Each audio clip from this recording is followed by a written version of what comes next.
Hello everyone, my name is Jung Won Chun. I am a gastroenterologist at Gastroenterology Department at National Cancer Center in South Korea.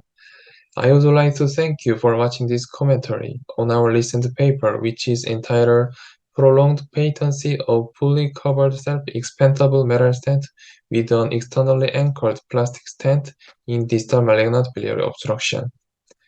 This study was performed to assess the efficacy of externally anchored plastic stent to a fully covered self-expandable metal stent (SEMS) in distal malignant biliary obstruction. As you know, fully covered SEMS have advantages over uncovered SEMS in the problem of instantly stenosis due to tumor growth and tissue hyperplasia. Fully covered stents can also easily be removed and replaced after stent clogging during the follow-up. However, stent migration is a major concern of fully covered SEMs. Previously, our team demonstrated the anti-migratory effect of internally anchored double-pigtail plastic stent to fully covered SEMs for distal malignant biliary obstruction in a randomized comparative study published in Endoscopy Journal on 2020. In the study, as shown in this graphic abstract, fully covered SEMS was first placed across the stricture, and then additional 7-branch double-pigtail plastic stent was inserted into the SEMS. The 6-month stent migration rate was significantly lower in the fully covered SEMS with anchoring plastic stent group than in the fully covered SEMS only group, 15% versus 40%.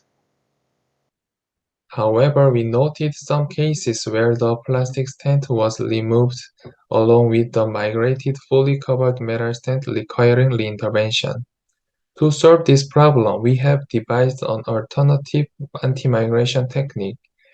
We assume that the side-by-side placement of double-pigtail plastic stent to the metal stent, not internal anchoring but external anchoring, would reduce the stent migration and prolong the stent patency by increasing a chance of plastic stents remained along the stricture even after the stent migration. In our study, 185 patients who underwent ERCP for distal malignant biliary obstruction at two institutions, one is Seoul National University Hospital and the other is National Cancer Center, were retrospectively enrolled. Among them, 65 patients had fully covered metal stent alone and 120 patients had externally anchored plastic stent.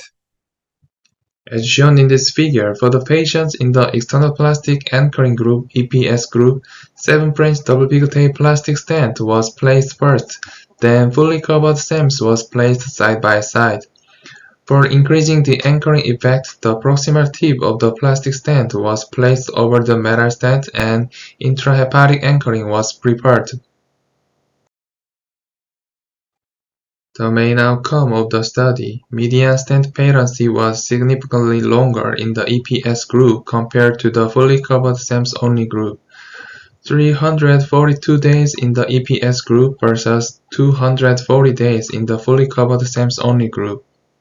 The stent migration rate was also significantly lower in the EPS group, 11% versus 28%. Among 13 patients in the EPS group whose stents were migrated, a plastic stent was remained in the original site in 10 patients. Prevalence of stent occlusion did not differ between the two groups, and the intervention rate for stent migration was higher in the fully covered SEMS-only group, 17% versus 8%. Additional plastic stent placement is a simple, safe, and effective technique. Although two guide wire placements would be bothering you and time-consuming step, it can be acceptable when considering the total ERCP time and the reduction of unexpected reintervention from stent migration. And there is no need to prepare the specially designed metal stent for anti-migratory properties.